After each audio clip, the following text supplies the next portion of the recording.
Shopping for vintage or secondhand clothing used to have a certain amount of stigma associated with it. However, that's really begun to change in the past few years. With the increase in fast fashion and people wanting to express their own unique personality with their style, plus also wanting to score a good deal as prices continue to rise and yet wages may not, you see a lot of people turning more to buying vintage clothing or even secondhand clothing off of sites.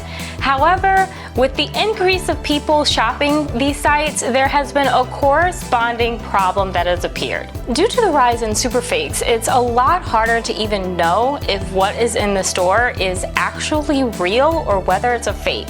Also, it's become a lot harder to get a good deal because frankly, there aren't as many high quality clothing left in these shops. So today I'm going to share with you the 4 tips that I use when I go shopping for vintage or secondhand and how I still manage to score really great deals even on designer pieces.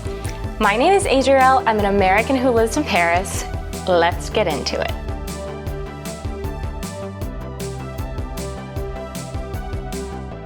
So the first question I always ask myself when I walk into a store is this store selling me vintage or is it selling secondhand? And here's the thing, you can find both in the same store, but the thing is most stores do one better than the other or will have primarily one over the other. So the thing is about it, a lot of secondhand stores are marketing themselves as vintage. But the thing is that it may not actually have many vintage pieces. It may not have any vintage pieces, in fact. It may just be selling secondhand items, so items that were pre-owned.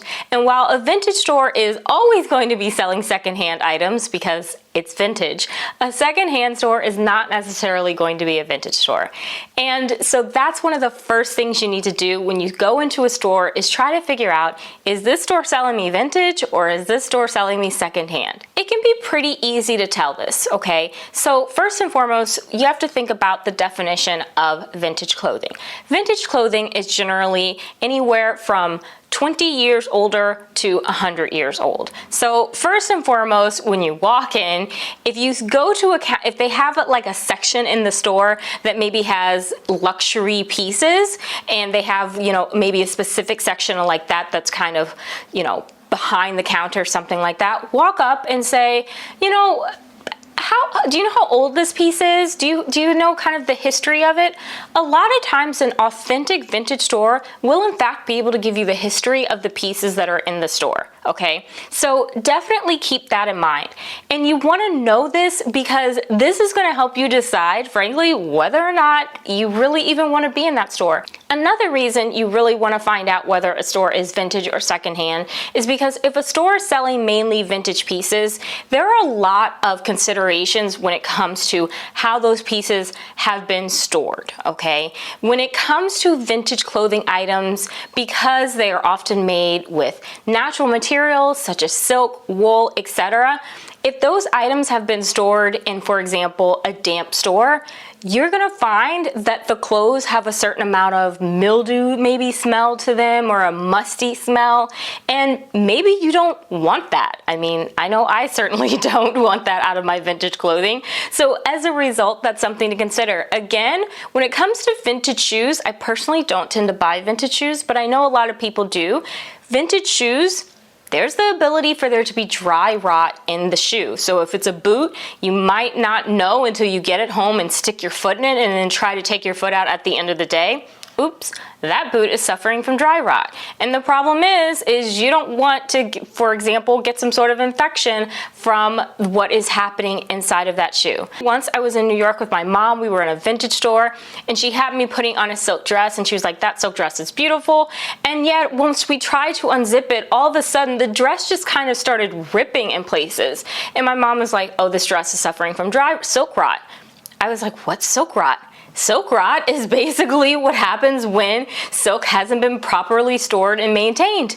It starts to rot because it's a natural fiber. So this is why it's just really important to know if the store is selling you mainly vintage items, because vintage items had to be stored in a certain way to kind of maintain them. And so if that wasn't stored properly, then you run the risk of buying something that ultimately is going to disintegrate after one wear.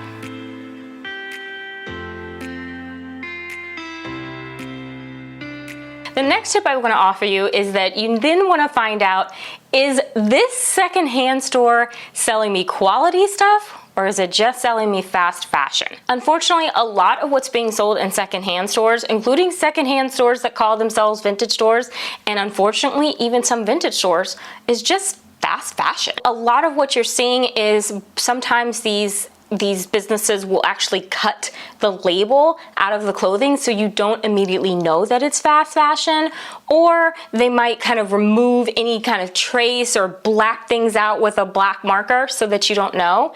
If you see that, that should be a warning sign to you that it's probably a fast fashion brand, okay? Because if it was a luxury brand, they'd likely keep the label on because they want to be able to sell it to you for more money. So if you find yourself, you're in a store and you start looking around and you're saying, hey, it's secondhand, but that's cool. That's what I'm okay with that. It doesn't necessarily have to be vintage.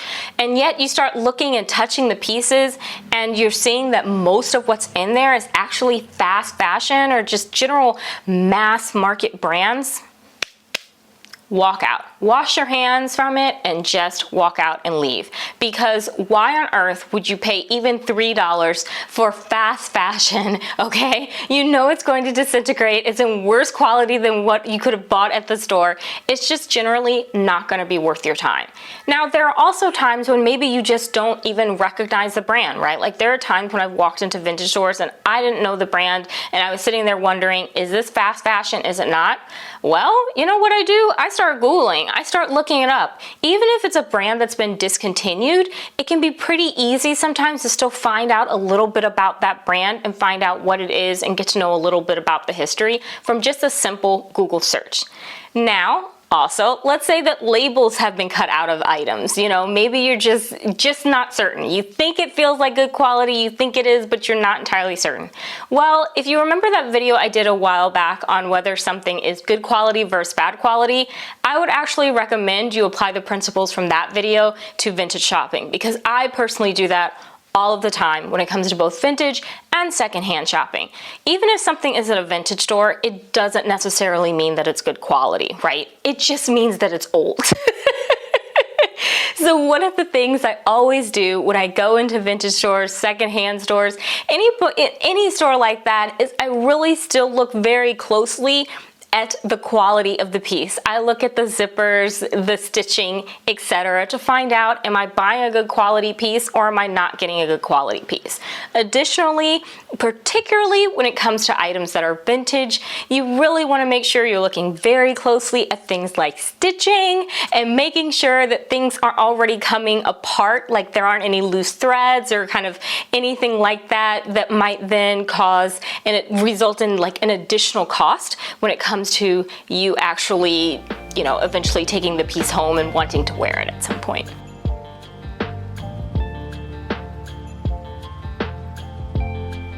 So my third tip on vintage or secondhand shopping is going to be kind of more centered on the items that might be luxury, okay? And one of the things you have to always ask yourself when you are looking at an item that is supposedly a luxury brand or whatnot is this item real or is it just a super dupe? So unfortunately, with the rise of super fakes, you are seeing more and more of those items ending up in vintage and secondhand stores, and they are being passed off as if they are authentic. The reason why is because no matter what anyone wants to tell you, the ability to actually authenticate a bag comes from years and years of experience and very specialized training. So the training that many employees might receive when they start working at a shop generally just isn't going to cut it. So as a result, you really have to do the investigation yourself as to whether or not the item that you're buying is real or fake. One of the ways in which that I do this is I like to try to get the history of the item. A lot of times, if you are in a true vintage secondhand shop of truly luxurious goods, and it's run by someone who knows their stuff, and when I say knows their stuff, I mean knows everything about the item, you can generally consider yourself to probably be getting something that is a real item. One of my absolute favorite vintage stores here in Paris is run by a very lovely woman, and she can tell you the history of every single piece in her shop. She sells both vintage items, but she also just sells pre-owned items, secondhand items, and then also sometimes she gets samples from the brand and she sells those as well. Either way, she can tell you every single thing about the piece. She can tell you it was Dior, it was created by Jean Galliano, and for their 2002 collection that was spring summer. It was in the show, like blah blah blah, like absolutely everything about the piece. True, really great, like luxury vintage store owners, they're going to be able to do that for you. They're always going to be able to give you the details. They're always going to be able to tell you the absolute full history of the piece. A lot of times they'll be able to point out how you can even find it online. So it's a way for you to be able to kind of figure out, is this piece actually a real item or a fake item? Now, sometimes though, you may not be able to do that. If you are in a secondhand store and it's just selling secondhand items, but then they're also selling some luxury secondhand items, a lot of times the employees unfortunately just aren't going to know. And so as a result, you're going to need to do your own Google investigation. If you're in Goodwill and you pick up see a shirt and you think, oh my gosh, this is authentic Dior or YSL, you know what? Get on Google and start doing some research. You know, when all else fails, search for it yourself. Look to see, hey, do these actually look like the YSL top that I saw, you know, on the runway, you know, 2 years ago or whatnot? Really do that investigation, because here's the thing, especially with kind of history and just kind of fashion history, you can very often find an image of something even still on the internet, and you can find and see something, even if it's not the exact same item, you can find something that's very similar to it, and then that way you can look and see, well, is this what this item should look like, even if what you're looking at is an older version of it, or, you know, even a slightly newer version of it. Another thing to keep in mind is also, where is the item in the store? I mean, so let's take Goodwill for example. We know that one of the big things Goodwill does is that the items that are higher priced, that are definitely real, you know, they put those behind the glass, right? They seal those up. You can't just kind of easily get to them. So if you find that behind the glass, inside of the glass, they have, you know, a pair of Manolo Blahniks, but then you're walking around the store and you see a pair of Manolo Blahniks, you should ask yourself, are these real? Maybe these are super fake. With that being said, I do have a really great story for you. So my very first Longchamp bag, I actually purchased it in a Goodwill. I was at a Goodwill in a very kind of nice middle class to upper middle class neighborhood, and me and my mom were looking around, and I was in the section where all the bags were $3.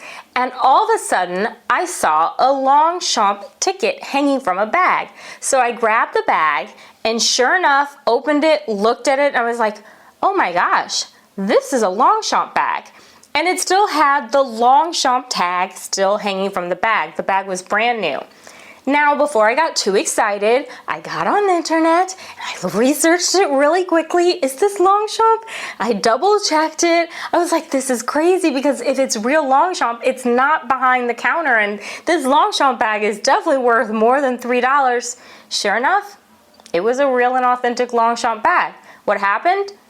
The people just didn't know. And sometimes that happens. Sometimes at secondhand stores, particularly places like Goodwill, charity shops, they just may have people there who just don't know that a brand is actually a luxury brand or a higher quality brand. So as a result, you might sometimes still be able to score, you know, the $3 Longchamp bag.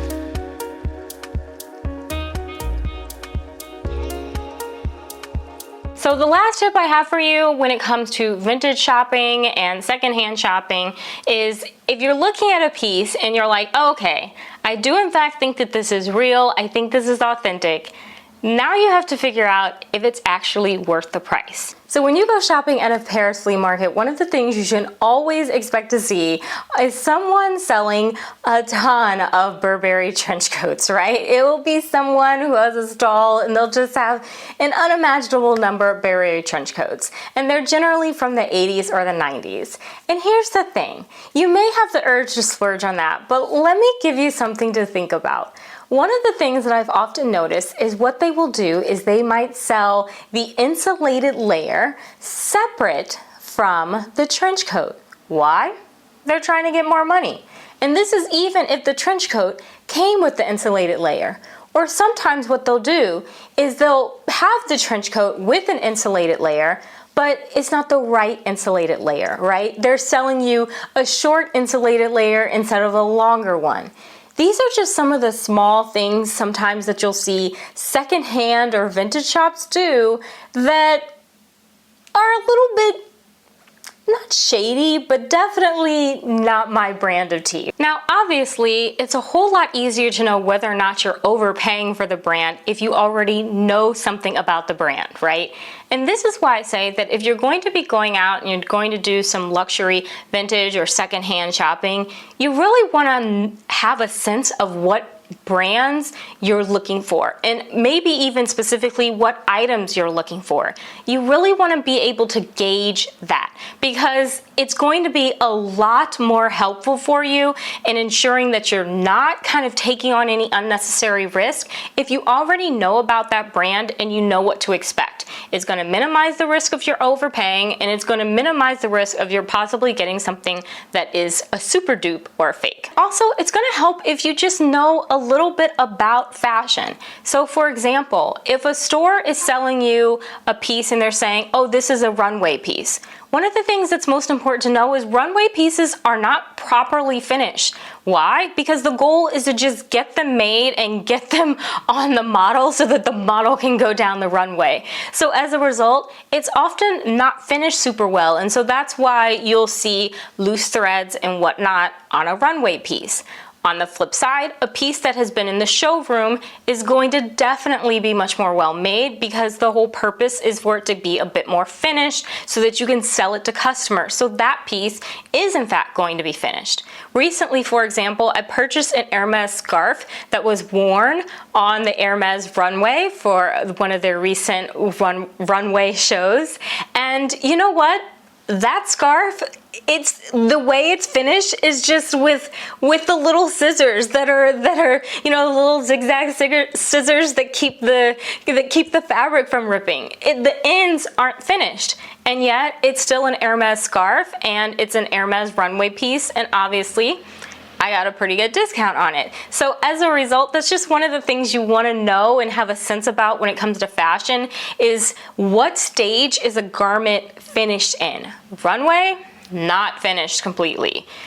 Showroom, definitely much more finished. If it was actually sold to someone, oh yeah, that should be a completely finished piece. And last but not least, further to that point of just kind of keeping in mind as to whether or not you're overpaying for something, you want to also ask yourself and really look at how rare is this item. There are some items that are just incredibly rare to get your hands on, and as a result, it's going to cost you more money. The thing is, a lot of times you're not going to know whether or not something is rare. You're going to frankly have to take the word of the owner or the seller in the shop. And this is why it's so important to really try to get a sense as to what the owner of this shop is all about. What they're selling, do they know the history of the items that they have in the store? Can they talk to you about it? Getting a sense of all of that will really help you as you look to get a sense as to whether or not you are in fact overpaying for an item. I was in a store, a vintage store, a luxury vintage store here in Paris, and I saw this really beautiful Chanel dress. And the woman was sitting there, the sales lady, I knew the pieces were authentic, she was able to give me the history, but I just still felt like, you know what? This dress is really overpriced. The dress, she was selling it for at 2,000 euros, and I just had a nagging feeling that it was totally and completely overpriced. And ultimately, I didn't get it. I just walked out and left. And you know what? I still don't regret it. Here's the thing, even if after all of that, let's say the owner or the person who works there clearly knows the history, and you can tell that the item is clearly something different, maybe even special, if you still think the price is absurd, don't get it. You're not gonna ever regret it. Because here's the thing, when it comes to vintage, you can't really take it back. So you get one shot at it. And also, it's not like you can come back next week and say, oh yeah, it'll still be there. So as a result, it's really, really important that if you just feel like, you know what, this is overpriced, don't get it. Save your money. You'll find something better, darling.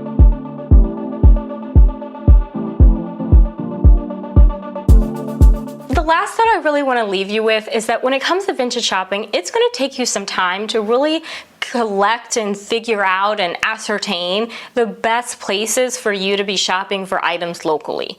And the thing is the more you do it locally in your neighborhood, kind of developing those relationships and figuring out where the best places to go and what to look for, then when you get to the point where you're traveling and you're out there and you're looking for stuff in other parts of the world or other parts of the country, you're going to be a lot more, you're going to have a lot more confidence when it comes to picking out pieces and knowing if you're overpaying, knowing if something is real or fake. So it might be best for you to actually just start locally. Start trying to get a sense of practicing, shopping for vintage and secondhand in your local area. And then once you build up a little confidence with that, it's going to be a whole lot easier as you start branching out. So with that said, I hope you have really enjoyed this video. Please let me know if you have any tips yourself on kind of vintage and secondhand shopping. Definitely would love to hear them, and I'm sure everybody else would. It would be very helpful if you have those. Please feel free to drop those in the comments. And if you have any other questions about vintage shopping, secondhand shopping, or luxury vintage secondhand shopping, please feel free to let me know in the comments. I will happily answer them. So thank you so much for watching. I hope you have an amazing day. Take care, stay safe, and I'll talk to you again soon. Bye.